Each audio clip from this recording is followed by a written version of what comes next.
Hello student, मैं श्रवण कुमार। मेरा YouTube channel the sky technical classes में आप सभी लोग को स्वागत है। जैसा कि प्रीवियस क्लास में मैंने ये बताया था, सेंट्रॉयड टॉपिक स्टार्ट किया था, उसमें मैंने डिस्कस किया था सेंट्रॉयड के basic definition, centroid and centre of gravity में difference, concept of symmetricity and some basic geometrical figure का सीजी। तो आइए आज मैं फिर से बेसिक ज्योमेट्रिकल फिगर का सीजी कैलकुलेट करते हैं 1 बाई 1 करके। सबसे पहले 1D, 2D एंड 3D तीनों ही फिगर का हम सीजी कैलकुलेट करेंगे इस वीडियो लेक्चर में। तो बड़े आसानी से वीडियो को देखेंगे, बीच में छोड़कर वीडियो को नहीं भागेंगे, ऐसा आप लोग से उम्मीद है।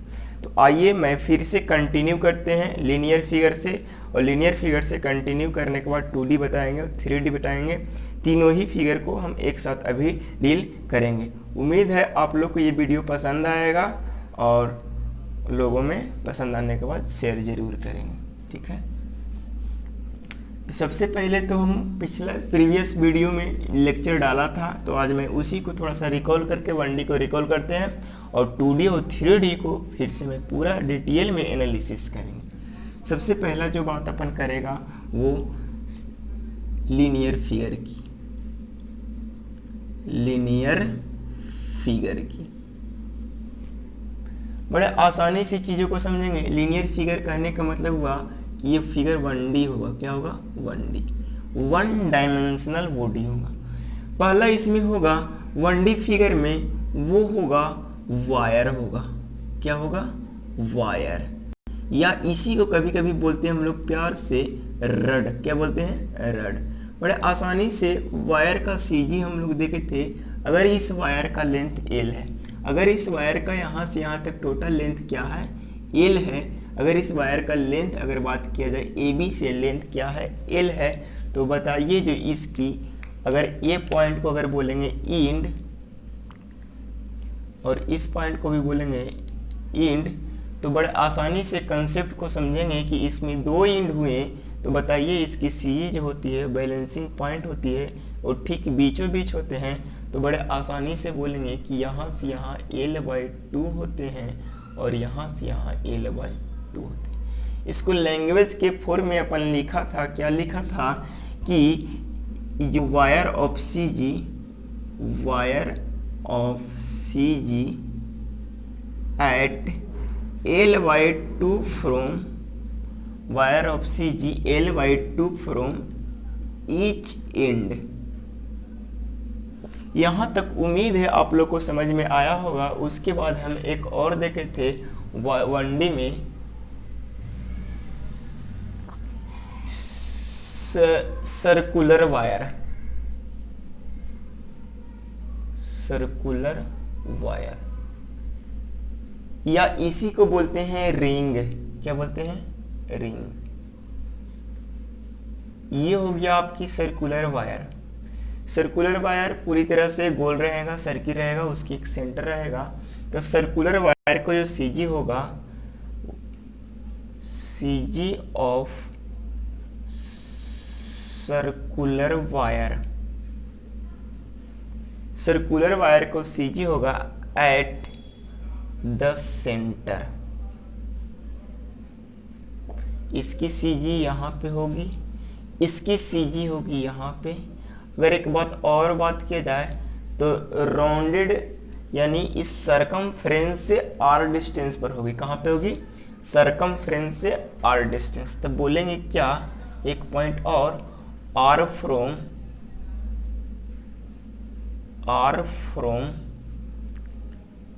टेंजेंशियली R फ्रॉम लिखेंगे, है ना? R फ्रॉम या tangentially R from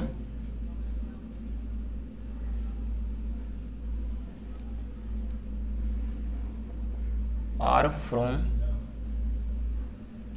each point of curve portion।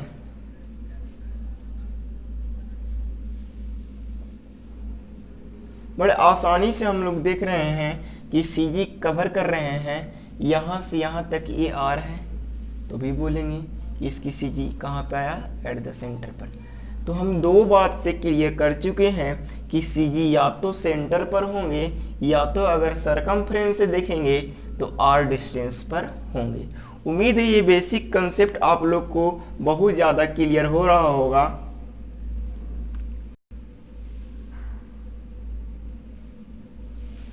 ठीक है, तो आगे की बात और कंटिन्यू करते हैं। सर्कुलर वायर हो गया और सेमी सर्कुलर वायर की बात करें।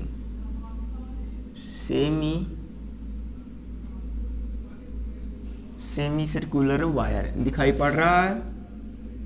कमेंट जरूर करके बताएंगे। सेमी सर्कुलर वायर, ये रहा आपकी semi circular wire.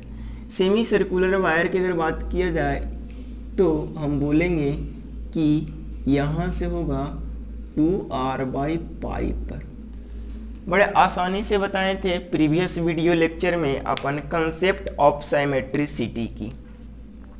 Concept of symmetricity हम बताए थे कि जो फिगर का अगर 2 इक्वल पार्ट में डिवाइड करें तो डिवाइड करने के बाद वो दोनों ही पार्ट एक दूसरे के ऊपर ओवरलैप कर जाए या दोनों ही पार्ट एक दूसरे का मिरर इमेज हो, और जहाँ से वो कट लगाने के बाद डिवाइड होता है उस लाइन को बोलेंगे लाइन ऑफ सिमेट्री। बड़े आसानी से चीज़ों को यहाँ पे अगर मैं एनालिसिस करें तो हम लोग को देखने के ये मिल रहा है कि ये सेमी सर्कुलर रड है, सेमी सर्कुलर वायर है। तो इस सेमी सर्कुलर वायर में यहाँ से अगर काट दिया जाए तो ये वाला पोर्शन इसके ऊपर पूरी तरह से ओवरलैप कर जाएंगे। इसका मतलब ये क्या होंगे? लाइन ऑफ सिमेट्री होंगे। और हम लोग एक की पॉइंट में यहीं से सीखते चलेंगे, की पॉइंट में कि CG always lies on line of symmetry। CG हमेशा सिमेट्री लाइन पर ही लाइज करेगा। ये कंसेप्ट होगा कब? इफ गिवन फिगर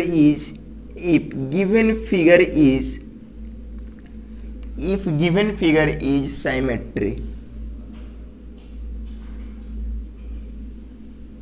जब आपके गिवन फिगर क्या होंगे? सिमेट्री होंगे। तो बड़ा आसानी से देखेंगे कि यहाँ से यहाँ तक अगर बात किया जाए तो ये वाला लाइन को तो बोलेंगे कि ये लाइन ऑफ सिमेट्री है। क्यों? क्योंकि यहाँ से जैसे ही कट करे तो एक दूसरे पर ढक लेगा, और ढक लेगा तो बड़ा आसानी से कहेंगे कि सबसे पहले यहाँ से यहाँ तक डिस्टेंस कितना होगा, यहाँ से यहाँ तक ये डिस्टेंस कितना होगा, तो बोलेंगे कि यहाँ से यहाँ तक ये डिस्टेंस r होगा और यहाँ से यहाँ ये डिस्टेंस r होगा। बोले तो यहाँ से यहाँ तक ये डिस्टेंस कितना होगा, तो भी हम लोग बोलेंगे कि यहाँ से यहाँ ये भी डिस्टेंस क्या होगा? r होगा।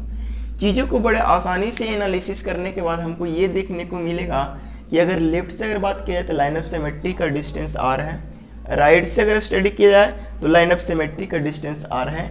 अगर इस कटिंग बेस से अगर बात किया जाए तो यहाँ से डिस्टेंस इस टॉप तक कितना है? r है। अब रही बात CG की, इस वाले फिगर का CG की अगर बात किया जाए, CG of semi circular wire eight, बड़ा आसानी से CG कहने का मतलब हमको कहीं से भी पूछेगा, बैलेंसिंग पॉइंट कहीं से भी पूछेगा तो हम उसको आसानी से बता सकते हैं। चाहे वो लेफ्ट से पूछे, चाहे वो राइट से पूछे, चाहे तो वो टॉप से पूछे, चाहे तो वो बॉटम से पूछे, कहीं से हर एक डायरेक्शन से हम बता सकते हैं उसकी लोकेशन को। तो लोकेशन बड़ा आसानी से देखें। लोकेशन पता करने के लिए बताइए, अगर बॉटम से यानी कटिंग बेस से अगर बात किया जाए, यहाँ से काट दिया गया तो बताइए यहाँ से अगर बात किया जाए तो हम ये बोलेंगे, सबसे पहले लेफ्ट से देख लेते हैं। अगर लेफ्ट से बोलेंगे, अगर इसको A पॉइंट बोले और इसको पॉइंट B बोले, तो एट पॉइंट A पॉइंट से अगर देखा जाए तो हम बोलेंगे कि एट R फ्रॉम लेफ्ट, यानी पॉइंट A बात करेंगे, पॉइंट A की बात करेंगे। कौन सा पॉइंट की बात करेंगे? पॉइंट A की बात करेंगे। दिखाई पड़ रहा है? अगर बात किया जाए राइट से तो बोलेंगे कि एट R फ्रॉम राइट, यानी पॉइंट B के बात करेंगे। तीसरा बात, अगर बात ये किया जाए कि यहाँ से 2r/π है तो बोले बॉटम से कितना होगा, तो बोलेंगे बॉटम से बोलेंगे eight 2r pipe from bottom and r minus 2r pipe from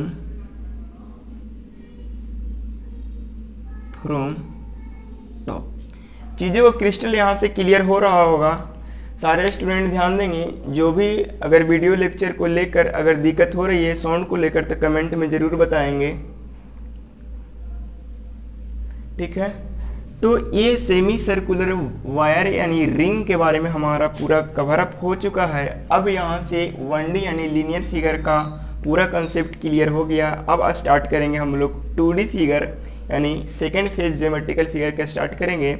और यकीन मानिए 1D से ज़्यादा एग्ज़ाम पॉइंट ऑफ व्यू से इम्पोर्टेंट जो होता है वो होता है 2D, और 2D से सेमेस्टर एग्ज़ाम में लगभग 3 क्वेश्चंस ऑब्जेक्टिव जरूर रहते हैं। तो इस टॉपिक को बहुत इग्नोर नहीं करेंगे, बहुत सीरियस लेकर इस टॉपिक को पढ़ेंगे, ठीक है। सारे स्टूडेंट कॉपी और कलम के साथ स्टडी करेंगे। हालांकि ऑफलाइन क्लासेस में पूरी तरह से ख़त्म हो चुकी है टॉपिक। अब जो बात करेंगे CG ऑफ 2D फिगर यानी 2 डायमेंशन फिगर का CG। 2 डायमेंशन फिगर का एक और नाम बताए थे बच्चों, वो था प्लेनर फिगर, है ना। इसको एक और बताए थे लैमिना। एक बार ध्यान देंगे, ये सारे नाम को आप लोग को हमेशा याद रखना होगा, माइंड में रिकॉल रखना होगा, तभी आप लोग को न्यूमेरिकल बनेगा। तो इसमें सबसे पहला अगर बात किया जाए तो सबसे पहला जो आएगा रेक्टेंगल का आएगा। हालांकि 2D फिगर बताने के पहले हम एक नया कंसेप्ट बताते हैं रेफरेंस एक्सिस की।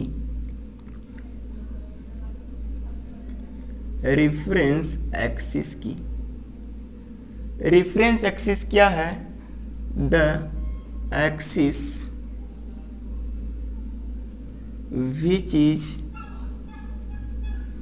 used to determine the location of CG। CG की लोकेशन को डिटरमाइन करने के लिए जिस एक्सिस का यूज करेंगे उस एक्सिस को बोलेंगे reference axis. Reference axis it may B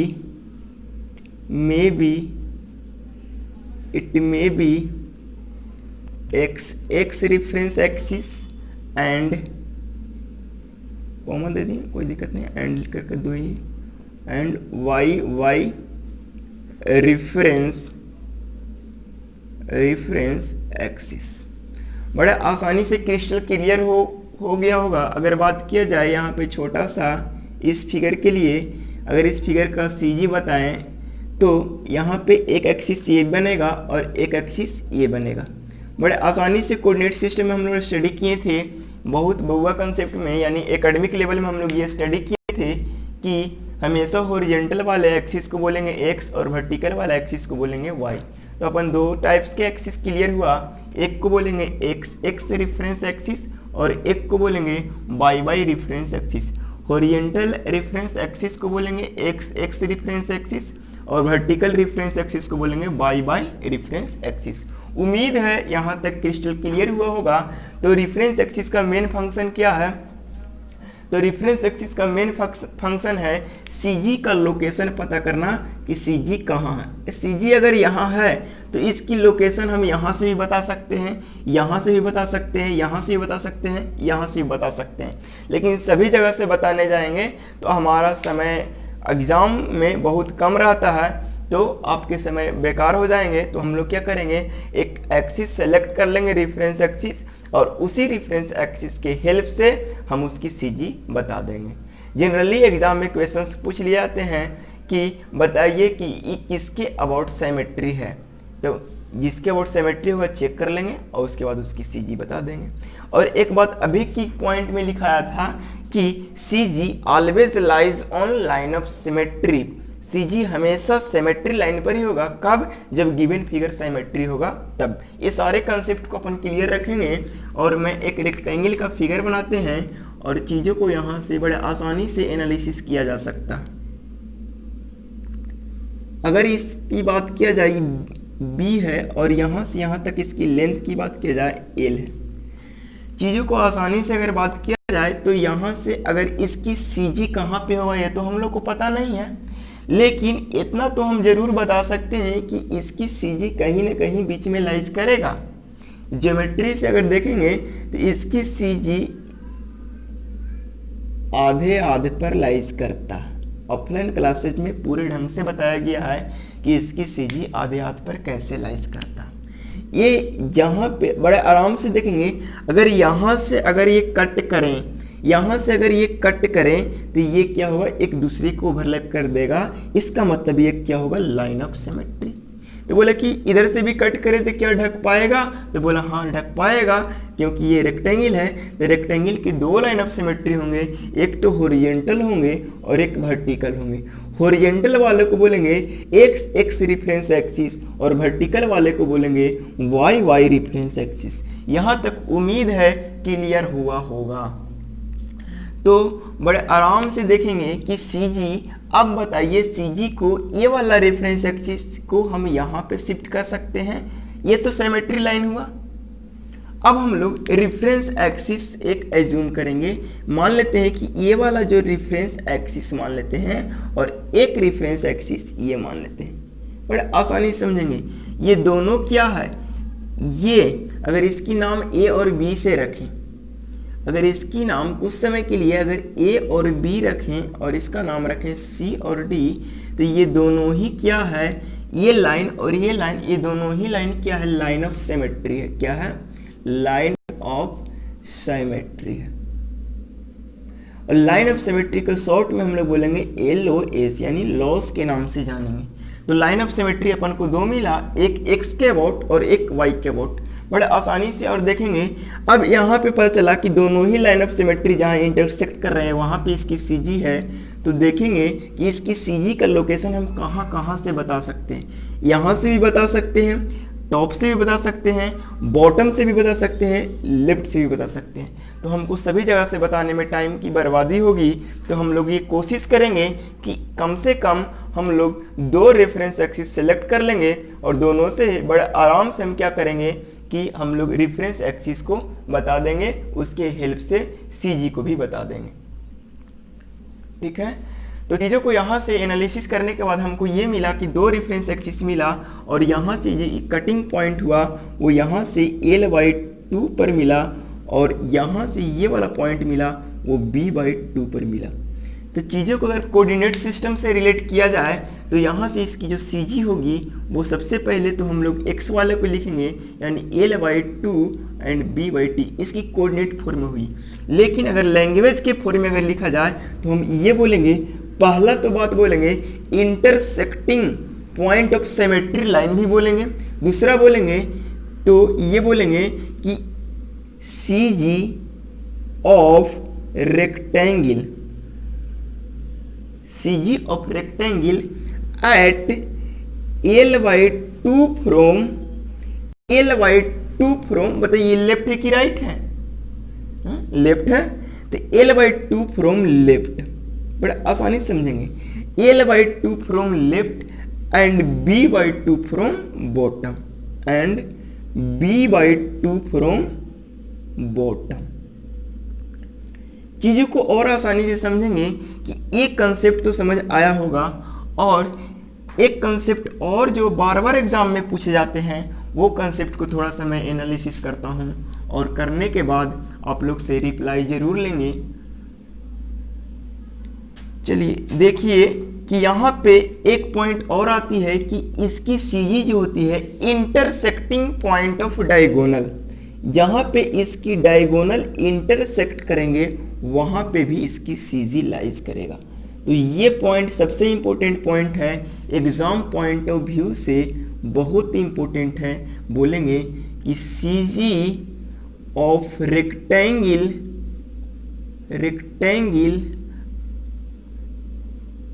lies on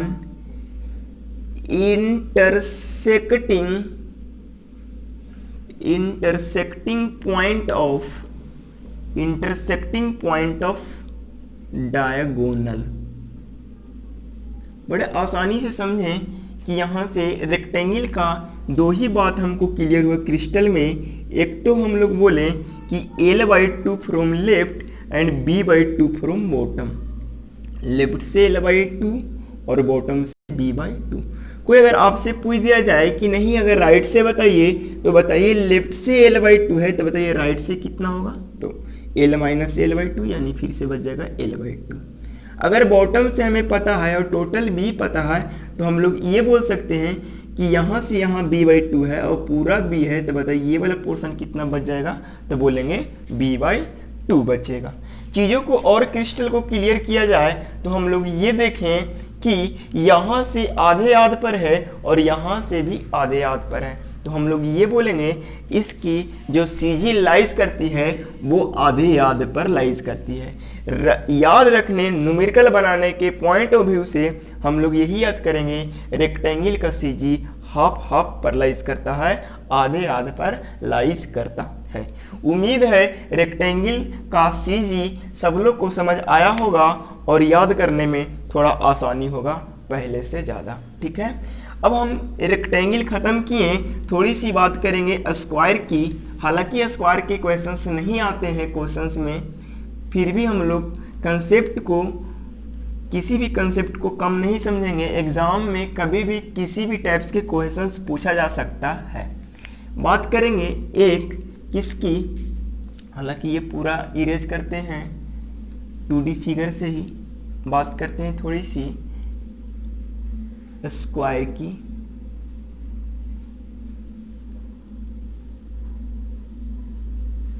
बताइए ये स्क्वायर है, तो बताइए इसकी सबसे पहले तो देखेंगे सिमेट्री है या नहीं। अगर सिमेट्री है, अगर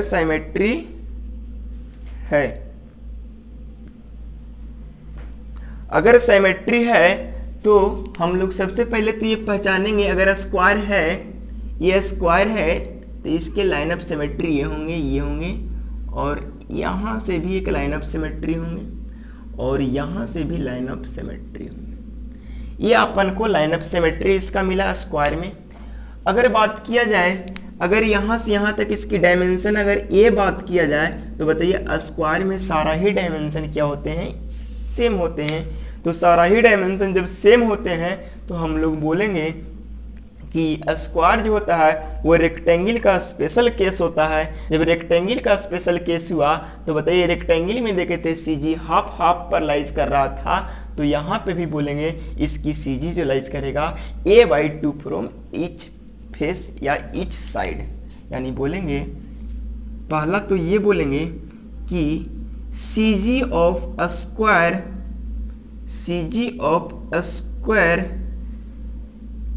eight A/2 from each sides, सारे साइड से A/2 पर होगा। दूसरा एक नोट पॉइंट ये लिखेंगे, इसमें भी इंटरसेक्टिंग पॉइंट ऑफ डायगोनल। एक बात और आती है कि क्या CG ओरिएंटेशन पर डिपेंड करता है, तो आप लोग को जवाब आना चाहिए कि हाँ CG ओरिएंटेशन पर डिपेंड करता है, लेकिन उसकी कोऑर्डिनेट सिस्टम से हम लोग को फ्लक्चुएशन देखने को मिलता है। वो पॉइंट कभी चेंज उस बॉडी में नहीं होता है, लेकिन मेजर करते हैं रेफरेंस पॉइंट हम कहाँ से जूम करते हैं, इसके वजह से हमारा क्या होते हैं CG का डिस्टेंस चेंजिंग होता है। अगर इसी की बात किया जाए तो ये वाला तो अगर बात किया जाए, अगर यहाँ से मेजर किए तो यहाँ से तो ये A/2 होगा, लेकिन अगर यही हम यहाँ से मेजर करें तो इसकी तो लोकेशन कुछ और होगी, क्योंकि यहाँ से यहाँ मेजर करने के लिए पूरा लेंथ को हाफ पर डिवाइड करेंगे। तो हम बोलेंगे कि इसकी ओरिएंटेशन के हिसाब से भी इसकी क्या होती है, CG की लोकेशन चेंज होती है। और सबसे बड़ी बात है कि आप कहाँ से मेजर कर रहे हो, किस रेफरेंस एक्सिस से मेजर कर रहे हो। चीज़ों को यहाँ तक क्रिस्टल क्लियर हुआ होगा तो मैं आगे की कंटिन्यू करते हैं। अगला फिगर जो कंटिन्यू करते हैं वो है ट्रायंगल। ट्रायंगल में भी बहुत से टाइप्स के ट्रायंगल होते हैं। सबसे जो पहला ट्रायंगल के अपन एनालिसिस करेगा वो राइट एंगल ट्रायंगल।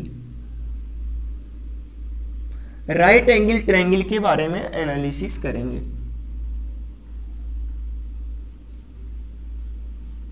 ये आपका राइट एंगल ट्रायंगल रहा।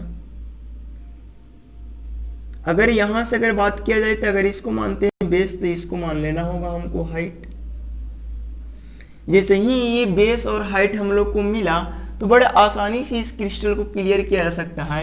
इसकी जो सीजी होगी वो हम यहाँ से भी बता सकते हैं, यहाँ से भी बता सकते हैं, इस पॉइंट से भी बता सकते हैं, इस टॉप पॉइंट से भी बता सकते हैं। बड़े आसानी से चीज़ों को और समझेंगे तो हम लोग को ये देखने को मिलेगा इसकी सीजी जो लाइज करता है यहाँ से h/3 पर लाइज करता है और यहाँ से भी b/3 पर लाइज करता है। बड़े आराम से चीज़ों को समझिए कि यहाँ से h/3 है और ये पूरा h है, तो बताइए यहाँ से यहाँ तक कितना होगा, तो बोलेंगे h - h/3 यानी 2h/3 होगा। चीज़ों को क्रिस्टल को आराम से क्लियर करेंगे कि यहाँ से b/3 है और ये पूरा भी है, तो यहाँ से बड़े आराम से हो जाएगा 2b/3। और आगे थोड़ा सा बात किया जाए तो हम ये देखेंगे कि इसकी अगर राइट से भी बता सकते हैं सीजी, लेफ्ट से भी बता सकते हैं, टॉप से भी बता सकते हैं, बॉटम से भी बता सकते हैं। रेक्टेंगल के केस में जो हमेशा क्वेश्चंस पूछे जाते हैं ये कभी नहीं पूछता है कि आप लेफ्ट से बताइए या राइट से बताइए या टॉप से बताइए या बॉटम से बताइए। हमेशा एग्जाम में ये क्वेश्चन आता है कि रेक्टेंगल का सीजी कहाँ पे लाइज करता है, तो आपको हाइट के टर्म में देगा और ऑब्जेक्टिव में ये सब घुमाता है कि टॉप से बोलेगा कि h/3 from top, 2h/3 from bottom. क्या ये सही है? तो आप लोग को ये जज करना होगा सही है कि गलत है। फिर से एक बार यहाँ देख लीजिए, यहाँ पे अगर बात की जाए ऊपर से अगर h/3 बोले तो हम लोग बोलेंगे ये पूरी तरह से गलत है। क्यों? क्योंकि बॉटम से h/3 है तो टॉप से h - h/3 होगा, यानी टॉप से 2h/3 होगा। तो इस क्रिस्टल को हम लिख देते हैं CG of right angle triangle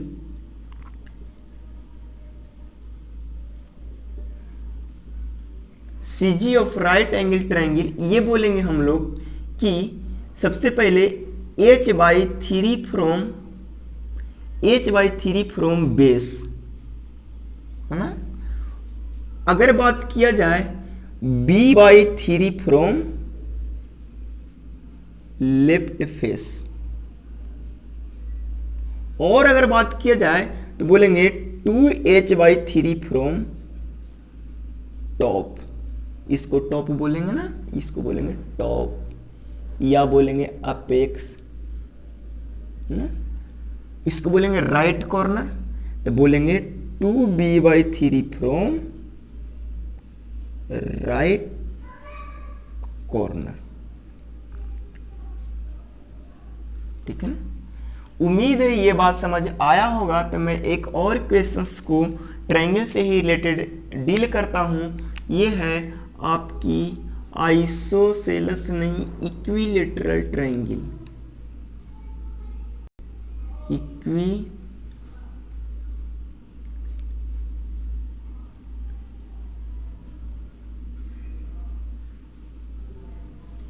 equilateral triangle कहने का मतलब सारे का सारा साइड क्या होंगे, इक्वल होंगे, और इसके साथ ही साथ इसमें मीडियन होंगे। क्या होंगे? मीडियन होंगे। यहाँ से मीडियन ये बना, यहाँ से मीडियन ये बना, और यहाँ से मीडियन ये बना। इसमें 3 मीडियन मिले और हम ये बोलेंगे कि आइसोसेलस नहीं, इक्विलेटरल ट्रायंगल में जो हम लोग को सीजी जो मिलता है इंटरसेक्टिंग पॉइंट ऑफ मीडियन। पहला तो बात यही बोलेंगे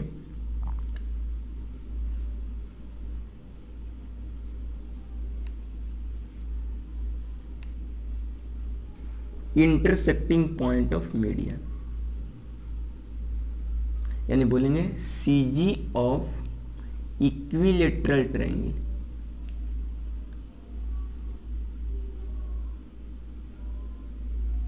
eight intersecting point of median, median जहां एक दूसरे को कट करेंगे वहां पे होंगे। दूसरा बात अगर बात किया जाए, अगर यहां से यहां तक अगर कोई डायमेंशन को अगर मान लिया जाए a, तो हम लेफ्ट से भी बता सकते हैं, राइट से अगर इसको पूरा अगर h मान ले तो ये भी बोल सकते हैं कि एट h/3 फ्रॉम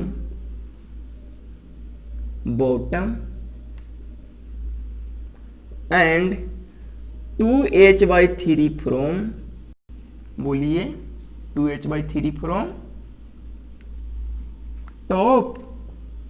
उसके बाद ये बोलेंगे कि a/2 from left and a/2 from right. क्यों? मीडियन दो इक्वल पार्ट में डिवाइड करता है। क्रिस्टल यहाँ से क्लियर हुआ होगा, तो इससे रिलेटेड एक न्यूमेरिकल्स की बात करेंगे, और ये न्यूमेरिकल्स बहुत ही आसान होगा, बहुत ही कॉम्प्लिकेटेड नहीं होने देंगे। इस न्यूमेरिकल को खुरमी में बहुत आसानी से दिया हुआ है। आप लोग खुरमी का बुक एक उलट के देख लीजिएगा, सेमेस्टर के लिए अच्छा ही बुक है, बट RK बंसल बहुत बढ़िया बुक है। एक क्वेश्चंस पूछता है, find the CG of given figure.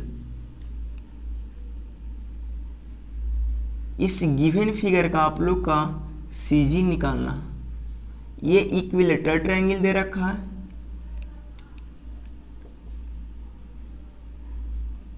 और इक्विलेटरल ट्रायंगल दे रखा है, और इसका डायमेंशन जो है A है, और यहाँ से यहाँ डायमेंशन क्या है? A है। ऑल डायमेंशन लिखेंगे, all dimension taken in mm। सारा डायमेंशन किस में लिखेंगे? mm में लिखेंगे। अब इसकी CG निकालना है। आप लोग को 5 मिनट का टाइम दिया जा रहा है, और इसकी CG फाइंड आउट करेंगे। तो बड़े आसानी से इसको CG को हम फाइंड आउट करने के लिए सबसे पहले तो जैसे ही इक्विलेटरल ट्रायंगल का कंसेप्ट देखेंगे CG निकालने का, तो हमको H पता होना चाहिए। अगर H पता नहीं है तो हम लोग क्या करेंगे? लेफ्ट से इस साइड को पता करेंगे। तो लेफ्ट से बताना और राइट से बताना बहुत ही आसान होगा इक्विलेटरल ट्रायंगल में। अगर लेफ्ट से पूछेगा तो बड़े आसानी से कह देंगे कि आधे हाथ पर लाइज होगा, जहाँ पे इसकी मीडियन आएंगे। तो बताइए कि सबसे पहले कि इसकी हाइट कितनी है। अगर ये पता चल जाएगा तो हम बॉटम से find the CG of given figure from bottom. From कहां से? बॉटम से। बॉटम से आप लोग को CG पता करना है। तो बॉटम से CG पता करने के लिए आप लोग के पास एक कंसेप्ट होना चाहिए, और वो कंसेप्ट होना चाहिए H निकालने की। और इक्विलेटरल ट्रायंगल में H बड़े आसानी से निकाला जा सकता है with the help of Pythagoras theorem. ठीक है, तो पाइथागोरस थ्योरम की हेल्प से हम ये H निकालेंगे। बड़े आराम से बोलेंगे कि अगर यहाँ से यहाँ ये A है, तो यहाँ से यहाँ आसानी से लिख सकते हैं A/2, क्योंकि मीडियन क्या करता है? बाइसेक्ट करता है साइड्स को इन इक्विलेटरल ट्रायंगल। तो अगर अप्लाई करेंगे यहाँ से यहाँ H, अगर मान लेते हैं कि यहाँ से यहाँ तक ये वाला हाइट H है, तो H का कैलकुलेशन करने के लिए अप्लाई कर देंगे पाइथागोरस थ्योरम। और पाइथागोरस थ्योरम जैसे ही अप्लाई करेंगे तो E² minus this square A/2 का होल स्क्वायर। जैसे ही इसको ये करेंगे कैलकुलेशन तो A² माइनस A²/4 हो जाएगा। और आगे जैसे ही कैलकुलेशन करेंगे तो 3A²/4 होगा। और थोड़ा सिंप्लीफाई करेंगे तो हमारा H के जो वैल्यू आएगा √3 और A/2 आ जाएगा। चीज़ों को यहाँ से हाइट पता चल गया, तो बताइए हम लोग जानते हैं, तो लिखेंगे बी नो दैट। जैसा कि हम लोग जानते हैं कि इसकी इसकी CG निकालते हैं तो h/3 फ्रॉम बॉटम से कितना है h/3। हमको बड़े आसानी से CG ऑफ इक्विलेटरल ट्रायंगल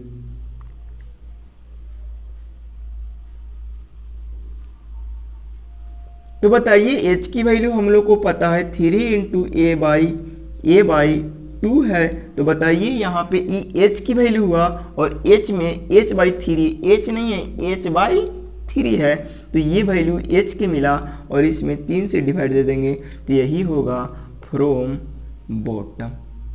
यानी इक्विलेटरल ट्रायंगल का जो इस फिगर के लिए CG निकला वो निकला बॉटम से कितना, तो बोलेंगे √3a/2 इंटू 3 फ्रॉम बॉटम। तो उम्मीद करते हैं कि बॉटम से ये सारे CG आप लोग को समझ आ रहा होगा।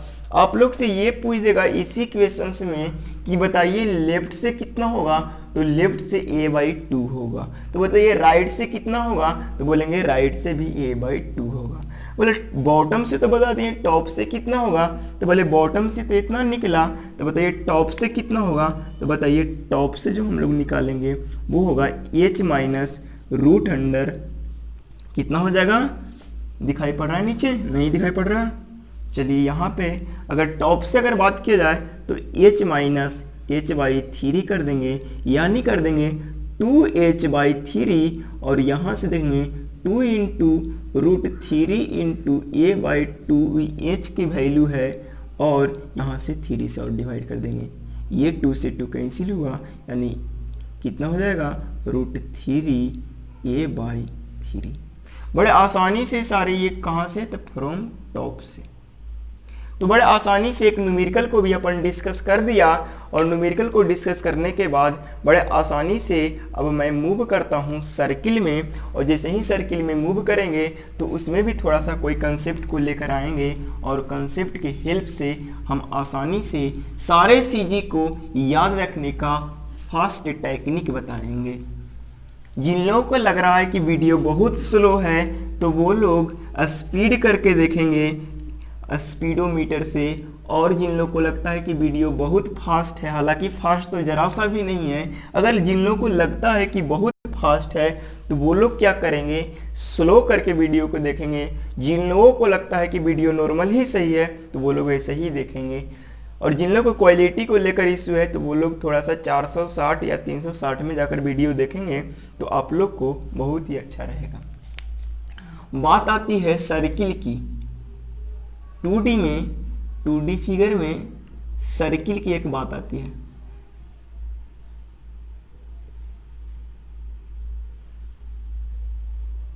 और ये जो सर्किल है,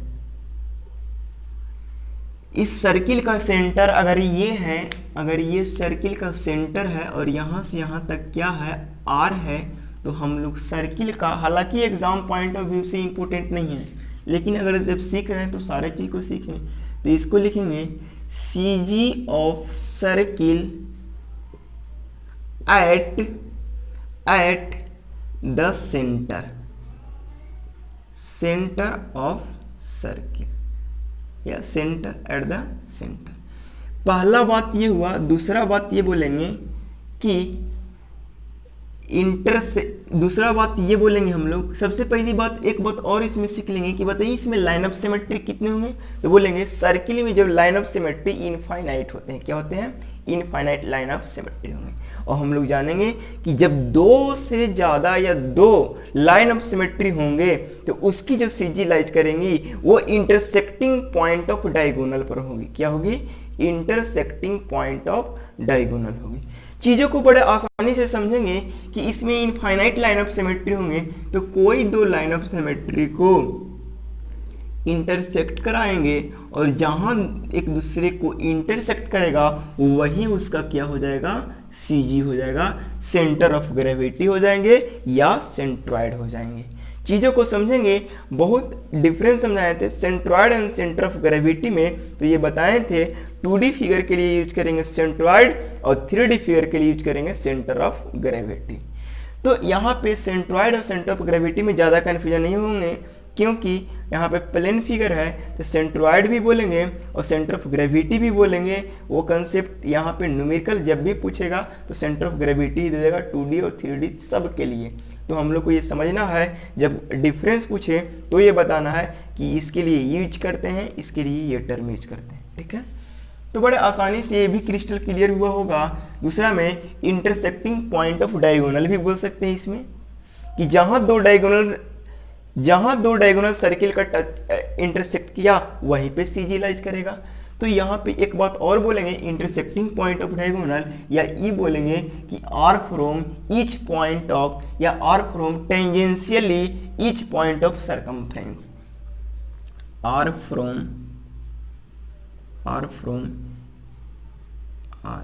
टेंजेंशियली आर,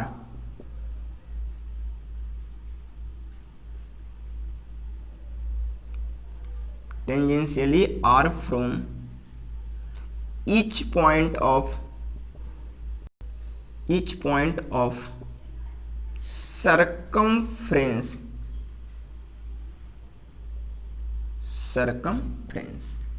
बड़े आसानी से दो कंसेप्ट समझ में आ गया। तो जैसे ही ये दोनों ही कंसेप्ट समझ में आ गया तो मूव करते हैं सेमी सर्किल की ओर। जैसे ही सेमी सर्किल की ओर मूव करते हैं तो सेमी सर्किल का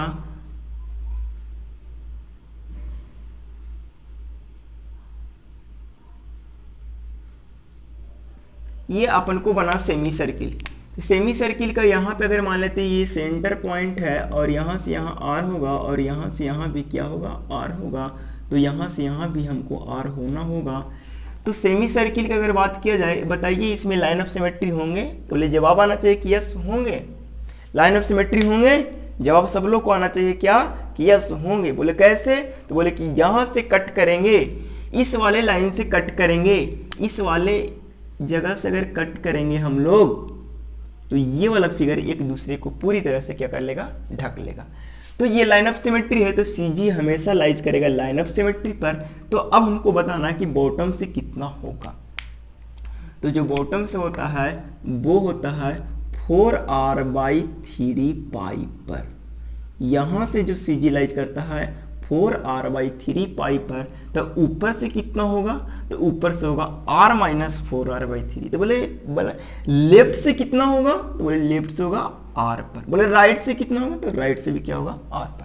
तो हम लोग ये लिख देंगे at CG of semi circle at 4r/3 pi from bottom and r-4r/3 pi from top. और क्या लिखेंगे, r from left and r from right. ये चीजें को क्रिस्टल क्लियर हो गया होगा। अब हम लोग थोड़ी सी बात करते हैं, सेमी सर्किल का हो गया। अब हम लोग बात करते हैं इसकी एरिया निकालने की। तो इसकी एरिया तो हम लोग जानते हैं πr²/4 है ना, सॉरी πr²/2। इसकी एरिया होती है πr²। अब आती है थोड़ी सी बात सेक्टर की। सर्कुलर सेक्टर की जहां तक बात आती है तो हम लोग बड़े आसानी से इसको कवर अप करेंगे। ये हुई circular sector.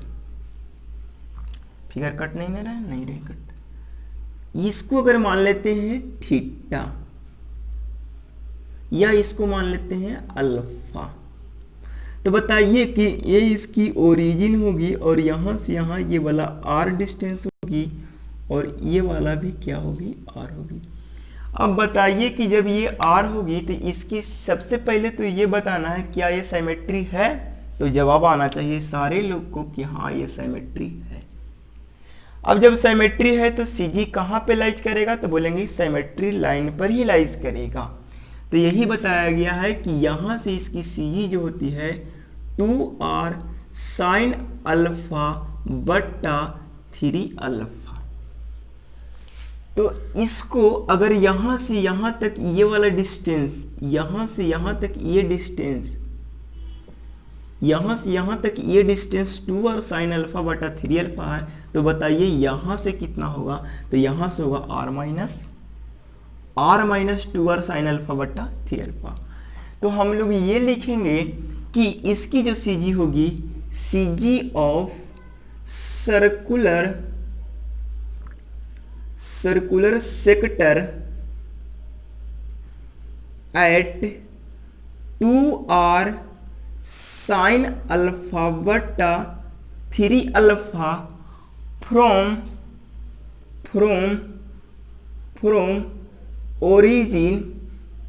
origin on line of symmetry। एक बात और देख सकते हैं कि राइट से कितना होगा? तो r minus 2r sine alpha बटा 3 alpha from right on line of symmetry. ये दो चीज समझ आया होगा। तो यहाँ पे ये वाला अल्फा है, वो क्या है? बड़े आसानी से देखेंगे कि ये वाला अल्फा है। अगर यहाँ पे ये जो अल्फा है, यहाँ पे 2 अल्फा मान लेते हैं, तो ये जो अल्फा है हाफ एंगल है। क्या है? Half angle at the centre. इस सेंटर पर का हाफ एंगल है। ये जो सर्कुलर सेक्टर है, इस सर्कुलर सेक्टर का अगर एंगल 2 अल्फा है, तो यहाँ पे कितना लेंगे? अल्फा। फॉर एग्जांपल अगर यहाँ 60 है, तो यहाँ अल्फा की वैल्यू कितना होगा? 30 डिग्री होगा। यहाँ पे अल्फा की वैल्यू कितना होगा? 30 डिग्री। बड़े आसानी से चीज़ों को समझेंगे कि यहाँ पे जो अल्फा होगा वो हम लोग लेंगे डिग्री में। किस में लेंगे? यहाँ पे जो अल्फा होगा वो होगा डिग्री में। किस में होगा? डिग्री में। और यहाँ पर वाला अल्फा होगा वो होगा रेडियन में। बड़े आसानी से हम लोग क्या करेंगे? एक कंसेप्ट को एनालिसिस करेंगे कि यहाँ पे एरिया निकालेंगे, तो लिखेंगे थीटा बट्टा 360। तो यहाँ थीटा तो है नहीं, तो लिखेंगे कि अल्फा बट्टा 360 पाई r स्क्वायर। यही तो लिखेंगे। चीज़ों को समझेंगे कि यहाँ पे अगर बात किया जाए थीटा के जगह पर, थीटा ऐसे तो हम लोग जानते थे इसका एरिया थीटा बट्टा 360 पाई r स्क्वायर। तो बताइए थीटा का वैल्यू कितना है? बोलिए। तो यहाँ से हम लोग देखें कि यहाँ से इसका एरिया ये निकला, इसका एरिया यहाँ से ये निकला, और इसका एरिया यहाँ से ये निकला। तो आप लोग को लग रहा होगा सर यहाँ पे एरिया क्यों निकालने के लिए बता रहे हैं? हाँ, इसको आगे बहुत ज़्यादा जरूरी है जब हम लोग पढ़ेंगे कटिंग सेक्शन या कंपोजिट फिगर का CG। जैसे ही कटिंग सेक्शन और कंपोजिट फिगर का CG पढ़ेंगे तो इस कॉन्सेप्ट, एरिया वाला कॉन्सेप्ट को सबसे ज़्यादा यूज होगा। क्यों? क्योंकि जितने भी कंपोजिट फिगर का हम लोग CG पढ़ेंगे, सेंट्रॉइड या सेंटर ऑफ ग्रेविटी निकालेंगे, सबका बैलेंस करेंगे एरिया मोमेंट से। किससे? एरिया मोमेंट से। कॉन्सेप्ट ऑफ एरिया मोमेंट से। चीज़ों को अगर यहाँ तक समझ आ गया होगा तो इस सर्कुलर सेक्टर पर एक छोटा सा न्यूमेरिकल्स देख लेते हैं, और उस न्यूमेरिकल की हेल्प से उम्मीद है आप लोग को कॉन्सेप्ट पूरा क्लियर होगा। तो कॉपी और कलम के साथ देखेंगे तो आप लोग को भी समझ आएगा और मुझे भी पढ़ाने में एनर्जी आएगा। जैसे ही ज़्यादा कमेंट्स आएंगे तो मुझे भी लगेगा कि नहीं, मेरे द्वारा मेहनत किए गए बच्चों तक पहुंच रहा है और सारे स्टूडेंट इसकी लाभ उठा रहे हैं। ठीक है, तो एक क्वेश्चंस इस टाइप्स के है कि इसका आप लोग को सेंटर ऑफ ग्रेविटी निकालना है जब सेंट्रल एंगल 60 डिग्री दे रखा है और ये वाला दे रखा है 30 mm। तो ऐसा क्वेश्चंस पूछेगा, ये वो है, कह रहा है कि find the centre of gravity as shown in figure. Find the CG as shown in figure, as shown in figure.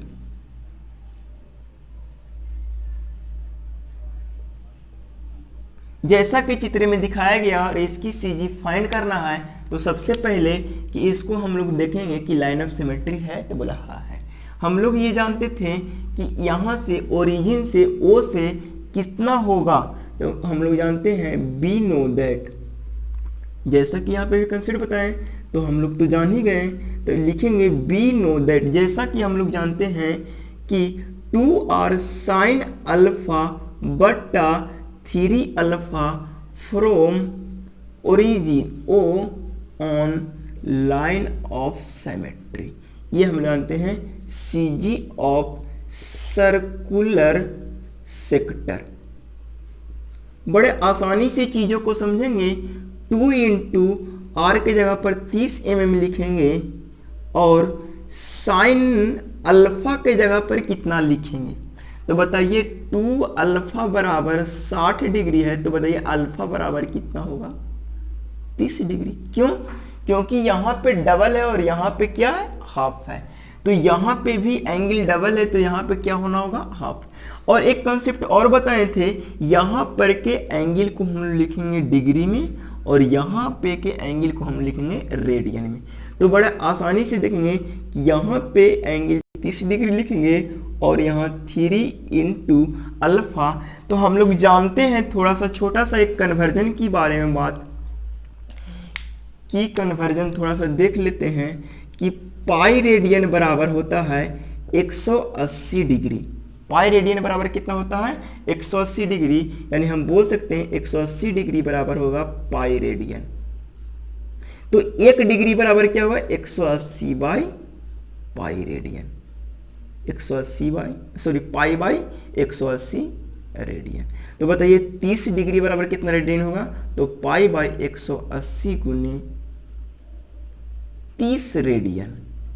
इसका मतलब यहाँ पे बोलेंगे पाई बाई, ये कितना बार में कटेगा, 6 बार में, है ना, पाई बाई 6। इसका मतलब जो यहाँ पे आएगा वैल्यू वो पाई बाई 6 आएगा। इसकी और सोल्यूशन करेंगे तो ये इतना से कट जाएगा कितना बार में, 15 बार में, या इसको नहीं काटेंगे ज़्यादा अच्छा रहेगा, ये 3 से 2 बार में कट गया और ये 3 से 2 बार में कट गया और ये 2 ऊपर चलेगा तो 2 इंटू 2 और साइन 30 के वैल्यू 1/2 बाई क्या हो जाएगा,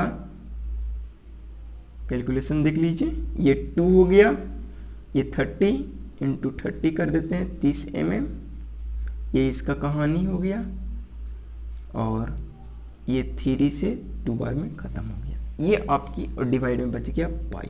ये 2 से ये 2 कैंसिल हो गया, तो हम बोलेंगे 30 दूना 60 बाई पाई mm, ये आपका CG हो गया। यह उम्मीद है कि यहाँ तक आप लोग को न्यूमेरिकल समझ में पूरी तरह से आ गया होगा। ठीक है, तो मैं आगे की कंटिन्यू करते हैं। अब 2D में एक बात और बच गया है, वो है ट्रेपीजियम।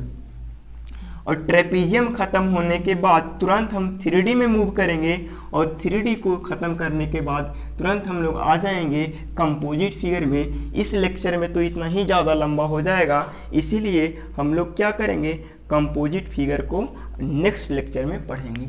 देखिए एक आता है ट्रेपीजियम के,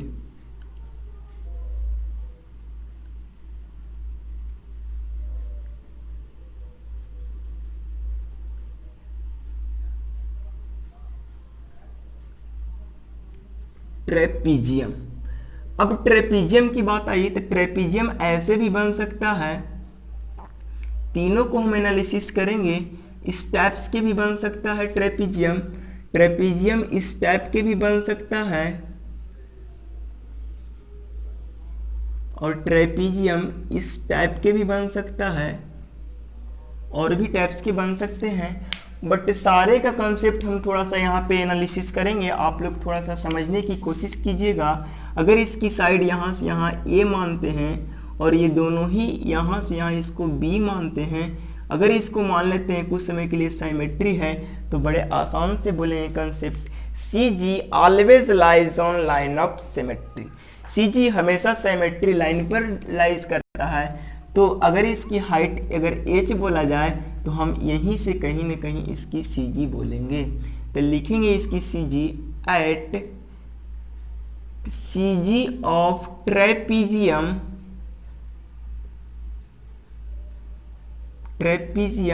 at h/3 into 2a plus b बट्टा a plus b from b, यानी a क्या है b क्या है। तो a के बाद देखने से पता रहा स्मॉलर साइड से, और b क्या है लार्जर साइड से। चीजों को समझेंगे कि ये जो स्मॉलर साइड है और ये b जो है वो लार्जर साइड है। तो हम लोग देखें कि CG of trapezium at h/3 from b, यानी लार्जर साइड से, यानी इस वाला साइड से लाइन ऑफ सिमेट्री पर कितना होगा। अगर मान लेते हैं CGE है, इस पॉइंट को CG बोल रहे हैं, तो यहाँ से जो डिस्टेंस यहाँ तक के होगा वो होगा h/3 into 2a plus b बट्टा a प्लस बी। ये बेसिक कॉन्सेप्ट हुई। इसमें भी सेम बात होगी, सिर्फ और सिर्फ क्या होगा, अगर टॉप से कह देगा तो क्या होगा, थोड़ी सी चेंज हो जाएगी। थोड़ा सा आप लोग अगर यकीन मानिए, अगर आगे की कंसेप्ट पढ़ाया जाएगा, जैसे ही आगे की कंसेप्ट आप लोग को पढ़ाया जाएगा तो हम लोग क्या बताएंगे आप लोग के लिए कि सबसे पहले तो जो कंपोजिट फिगर है इसको सबसे पहले छोटे छोटे फिगर में तोड़ देंगे, और तोड़ने के बाद सबका पार्टिकुलर CG निकालने के बाद सबका जोड़ देंगे। जोड़ने के बाद आपके निकल जाएगा CG। ठीक है, एरिया मोमेंट से सारा का CG हम लोग बड़ी इजीली सोल्व करेंगे, यकीन मानिए। ठीक है, तो उम्मीद करते हैं कि यहाँ तक ट्रेपेजियम भी आप लोग को क्लियर हो रहा होगा। अब आते हैं 2D को, लगभग कंसेप्ट समाप्त हो गया है। अगर कोई कंसेप्ट अगर छूट रहा है तो आप लोग कमेंट में ज़रूर बताएंगे कि सर एक कंसेप्ट छूट रहा है, उसको मैं नेक्स्ट लेक्चर में बता देंगे। अभी जो फिलहाल जो हम लोग कंटिन्यू करेंगे वो करेंगे CG ऑफ 3D फिगर यानी solid figure. CG of 3D या सॉलिड फिगर। देखिए, ज़्यादा सॉलिड फिगर और 3D फिगर के बारे में नहीं बात करेंगे हम लोग, सेमेस्टर या एग्जाम पॉइंट ऑफ व्यू से बात करेंगे, न्यूमेरिकल बनाने के पर्पज से, कि जिसकी ज़्यादा ज़रूरत होती है उसको हम लोग पहले पढ़ेंगे। तो बड़े आसानी से पहला जो होंगे वो होंगे, सबसे पहले स्फीयर की बात करेंगे।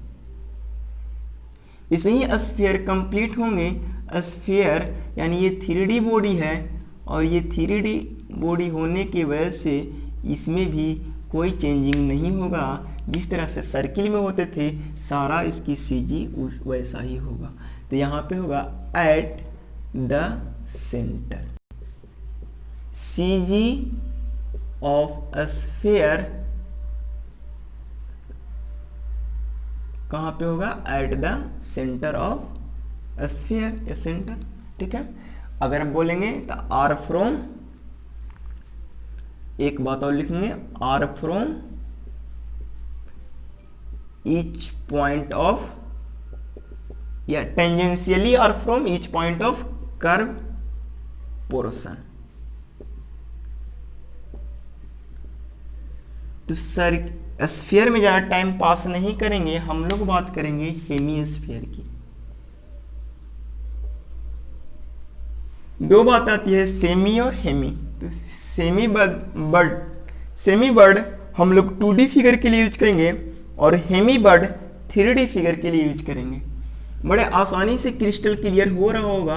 अगर ये सेमी सर्किल है, सॉरी हेमीस्फीयर है, कैसा स्फीयर है, ये हेमीस्फीयर है, तो हेमीस्फीयर के यहाँ से यहाँ अगर इसको सेंटर मानते हैं तो यहाँ से यहाँ आर होंगे, और यहाँ से यहाँ ये भी क्या होंगे, आर होंगे, यहाँ से यहाँ ये भी क्या होंगे, आर होंगे।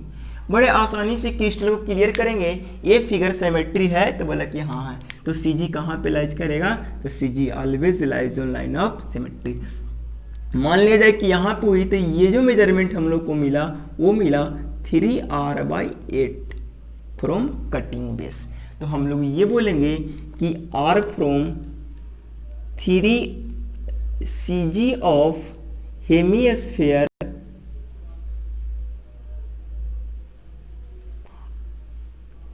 एट 3r/8 फ्रॉम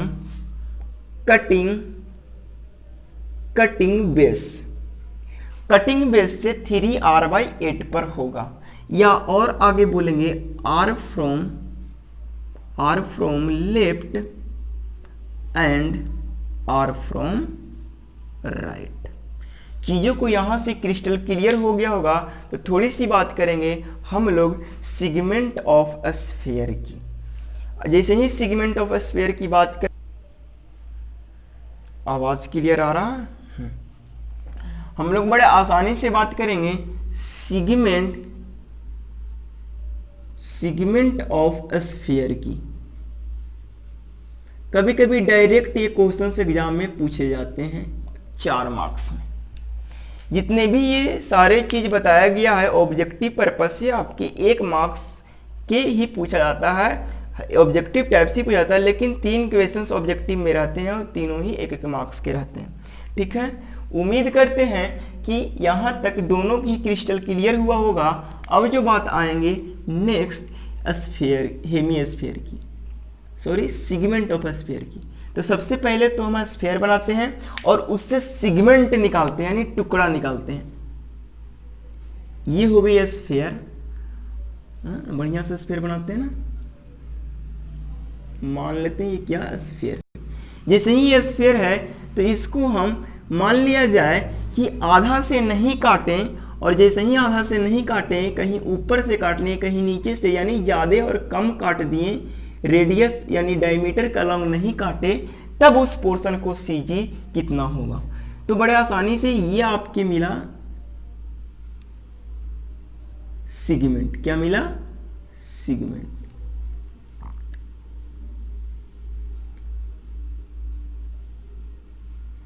ये मिला आपको सेगमेंट। बड़े आसानी से इस सेगमेंट को देख रहे हैं चीज़ों को कि अगर यहाँ से ये वाला जो होगा वो डायमीटर होगा, यानी 20 से डिवाइड करेगा तब, लेकिन 20 से तो डिवाइड कर नहीं रहा, कहीं ऊपर से कर रहा। मान लिया जाए कि ये जो सेगमेंट काटा गया h हाइट का काटा गया। कितने हाइट का काटा गया? ये जो सेगमेंट डिराइव किया गया जिसकी हाइट h है, जैसे ही इसको h हाइट से डिराइव किया गया और यहाँ से यहाँ तक पूरे रेडियस r है, और यहाँ से यहाँ तक अगर ये सेंटर है तो यहाँ से यहाँ भी r होगा और यहाँ से यहाँ भी r होगा। तो चीज़ों को समझिए कि जो इसकी जो सीजी लाइज करेगा वो यहाँ से जो लाइज करेगा कहीं न कहीं होगा, और ये वाला जो बात होगा वो होगा 2/3 इंटू 2r माइनस h का whole square divided by 3r minus h। ये वाला पूरा अलग थीम है। फिर से इस चीज को मैं क्लियर करता हूं को जो इसकी जो सीजी है, सबसे पहले तो ये देखेंगे कि ये जो सेगमेंट है वो डिराइव कहाँ से किया गया। तो ये जो सेगमेंट है, सेगमेंट एक स्फीयर से डिराइव किया गया है और ये सेगमेंट बना। सेगमेंट का कुछ ना कुछ हाइट है, हाइट को मान लिया h है। तो बताइए इस सेंटर से सेगमेंट का सीजी का जो डिस्टेंस होगा वो होगा 2/3, कितना होगा 3/4 होगा, 3/4 2r माइनस h का whole square divided by 3r minus h। ठीक है, तो यहाँ तक आप लोग को इसकी सीजी समझ में आ गया होगा।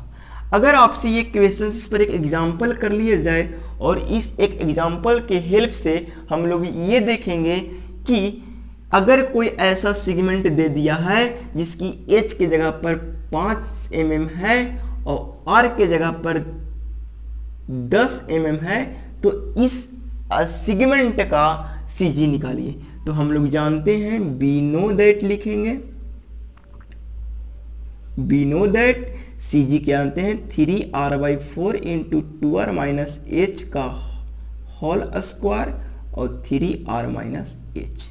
इतना बात समझ आ गया होगा। तो 3/4 लिखेंगे और r के जगह पर कितना लिखेंगे तो आर की जगह पर 10 लिखेंगे और सेगमेंट कितना काटा गया है तो बोलेंगे कि 5 mm का काटा गया है, तो यहाँ से इसकी होल स्क्वायर कर देंगे और 3r-10 करेंगे और h की जगह 5 करेंगे और ये पूरे का जो कैलकुलेशन होंगे वही CG होंगे, कहाँ से, सेंटर से CG तक।